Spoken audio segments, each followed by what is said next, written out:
Wounded Angel Network, we're going to talk a little bit about masks.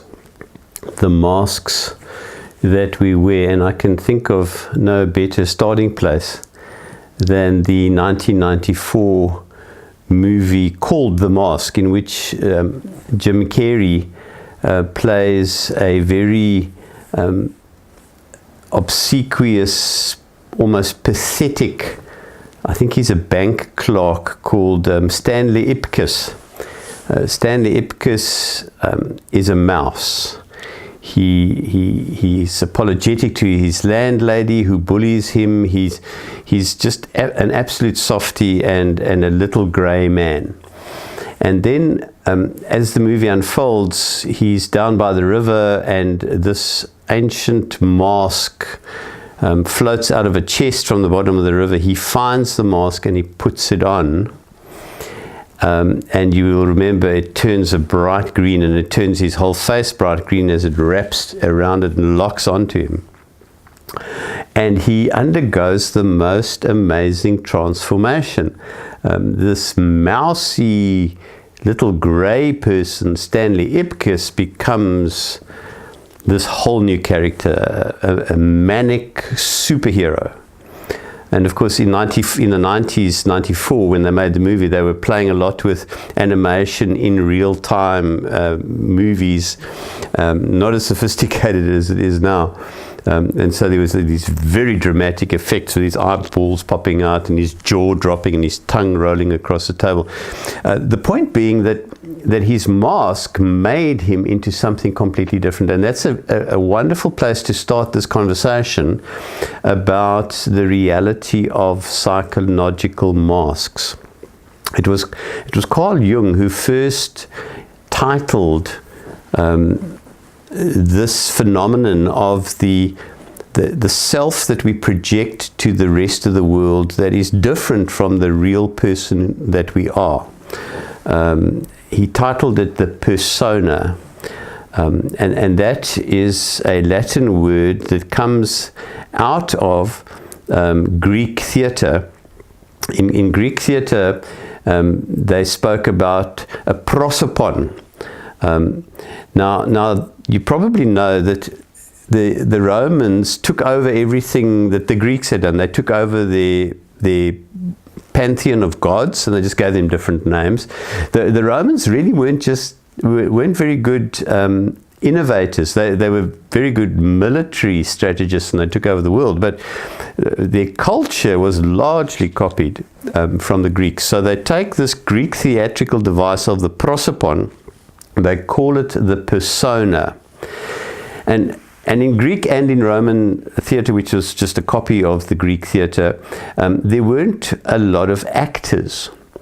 And of course, there were no theatres as we understand it. Greek theatre, Greek dramas would have been played out in what we know as amphitheatres. They were a little bit like mini stadiums, tiered seating, down a small stage in the front, very clever use of the natural effect that happens in an amphitheater. The sound gets magnified as it comes up the tiers. So that is where these Greek dramas were played out, and there weren't a lot of actors. So there were often more roles than there were actors, which is the point about the prosopon and about the persona, the mask. And so in Greek theatre, they would create these masks so that one actor could play more than one character. And the mask would be set in a particular facial expression that would help the audience understand the nature of the character that the mask represented. So the villain would look evil, and the hero would look peaceable or attractive. But the mask would also, because the stage was far away from the audience, the mask would be made larger than the actor's head. And that's an important part to understand when we're talking about our outward masks that we show to the world. They're often larger than life, and they're set in a way that the characteristic that we want to portray to the world.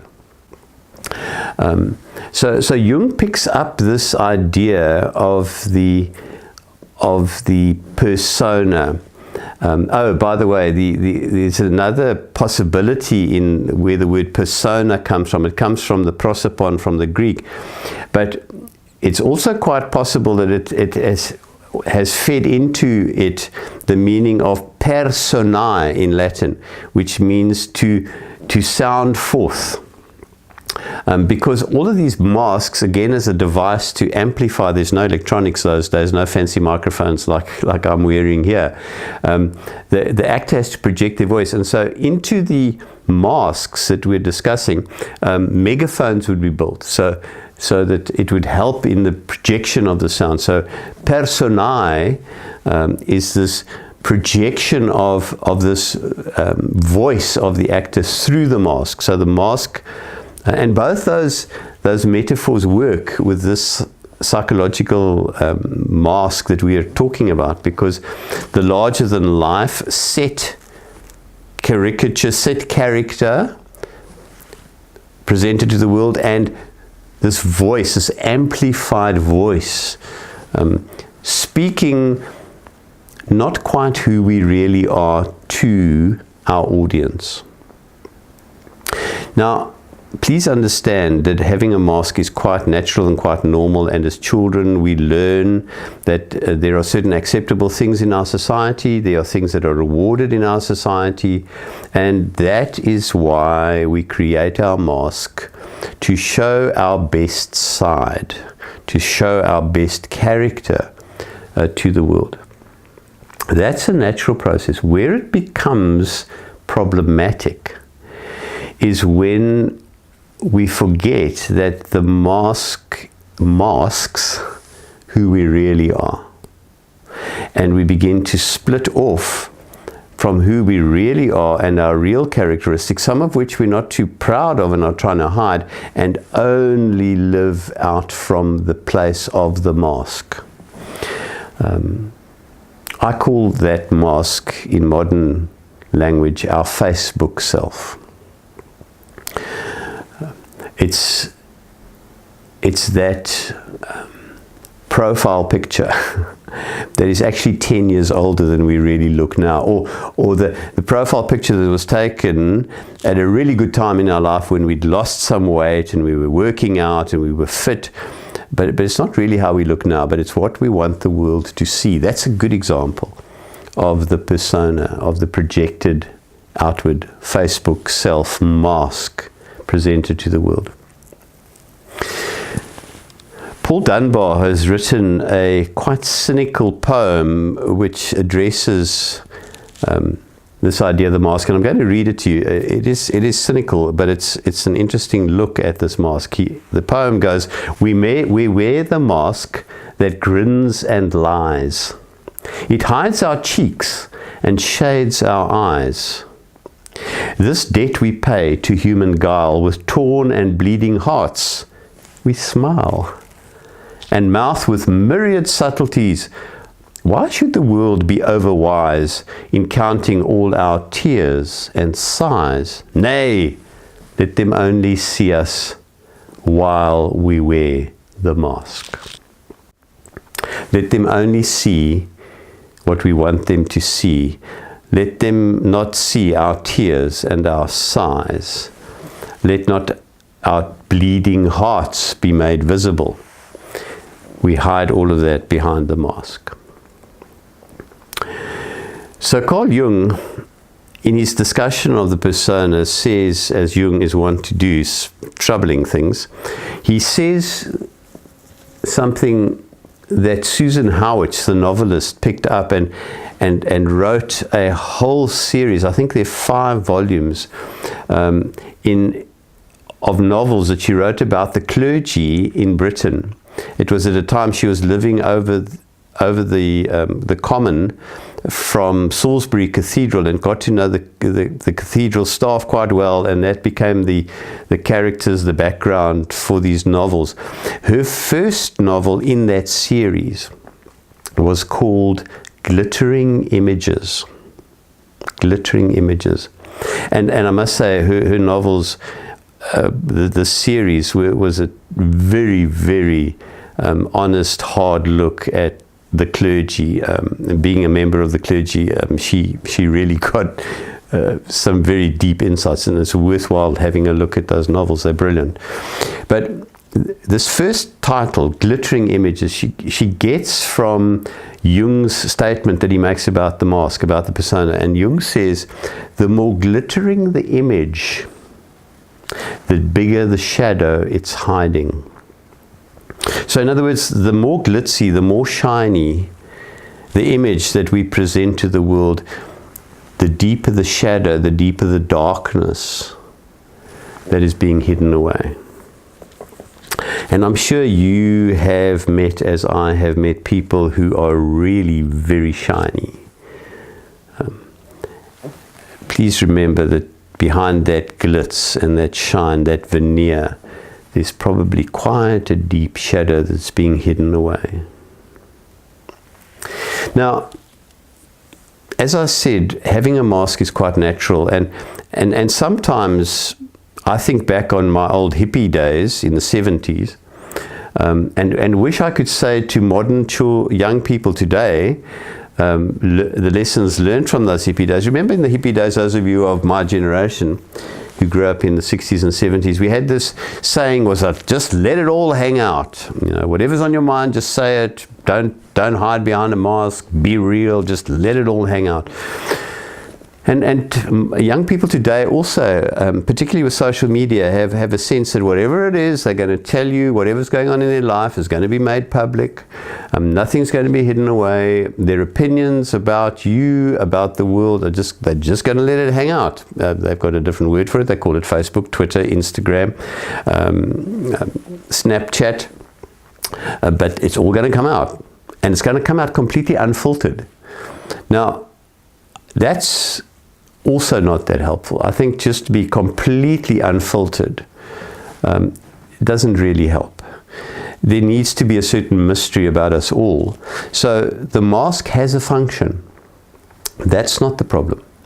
The problem is when the mask becomes all there is, or the mask is so completely different from who we really are. Like in the movie with Jim Carrey, where his manic mask character is so completely different from dear old Stanley Ipkiss, sad as Stanley Ipkiss is.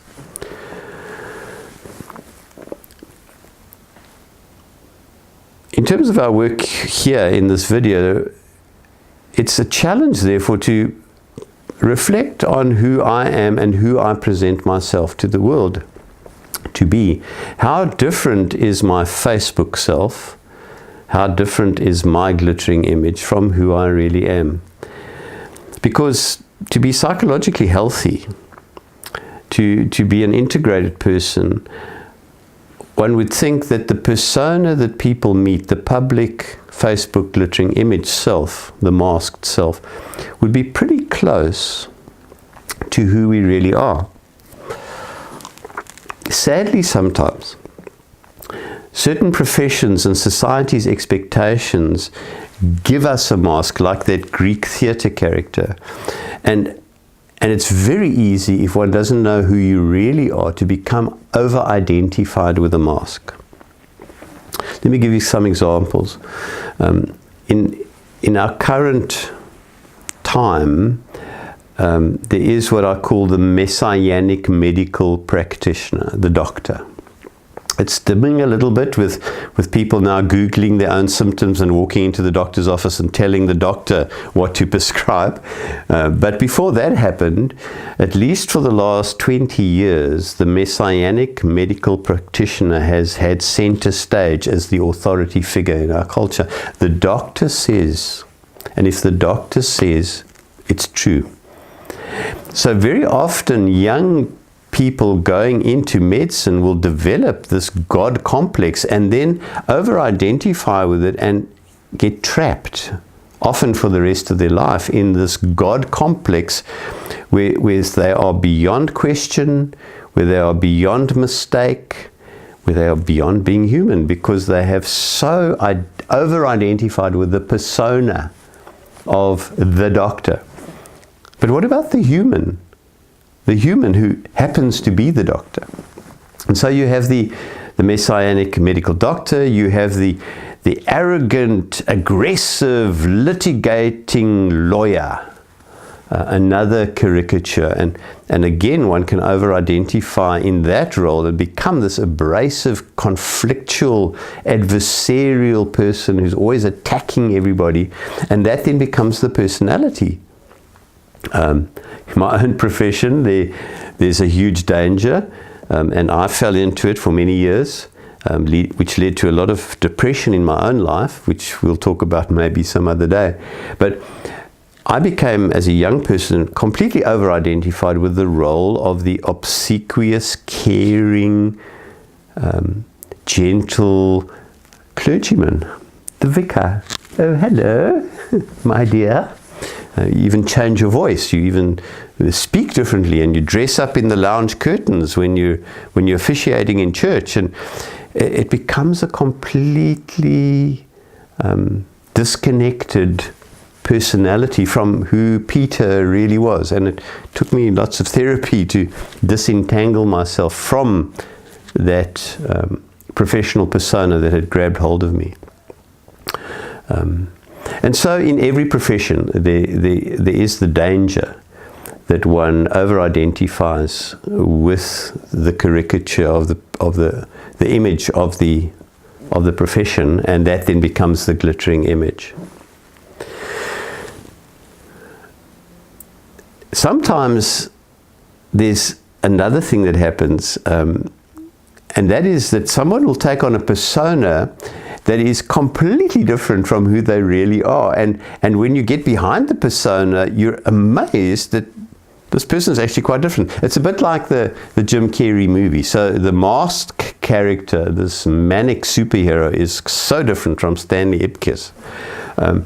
Another example that I'm thinking about right now would be the rough, tough biker, you know, on his hog, his motorbike and his leathers and his motorbike colors with skulls and crossbones and his helmet, and you know, this rough dude who then goes on charity runs to raise money to buy teddy bears for underprivileged children.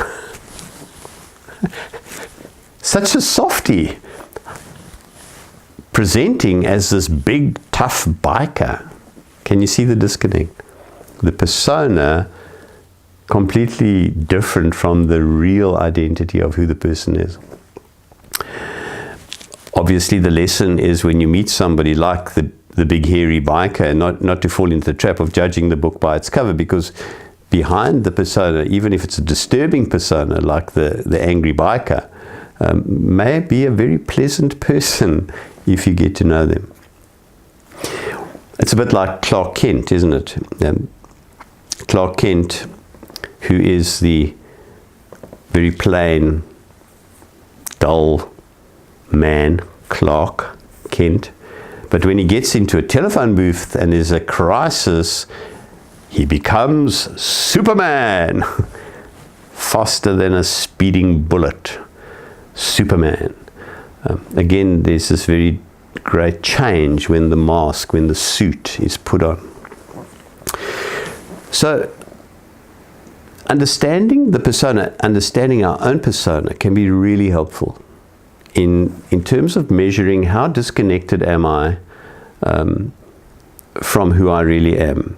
Have I become over-identified with my professional, with my public image, with what people think about me, what I want them to think about me, my Facebook curated self? Or am I happy with who I am? Can I be the same person I really am? Filtered, of course. I'm not going to show you everything. That's why I wear clothes. I don't want you to see everything of my body. But when you meet me, I'd like to think that you meet a very close resemblance in my persona to who I really am.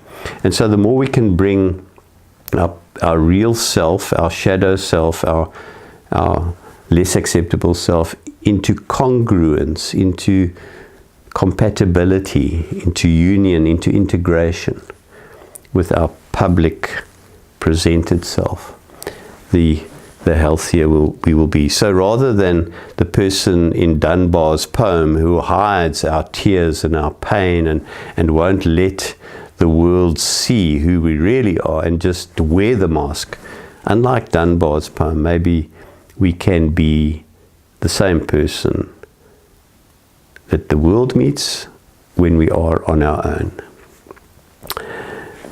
Have a look at your persona, investigate it. If you'd like to make contact with me personally and set up a one-on-one session, there is an email address that follows this video. Once again, thank you for interacting with me, and thank you for the feedback I've been getting. Please, if you enjoy these videos, tell your friends, hit this subscribe button on YouTube, and then you will be advised of further editions that I try to put out on a regular basis, weekly. There's also my blog, thelisteninghermit.com, where you can hook up with these video conversations as well. Once again, thank you very much for your attention. The Wounded Angel Network thanks you, and have a good day.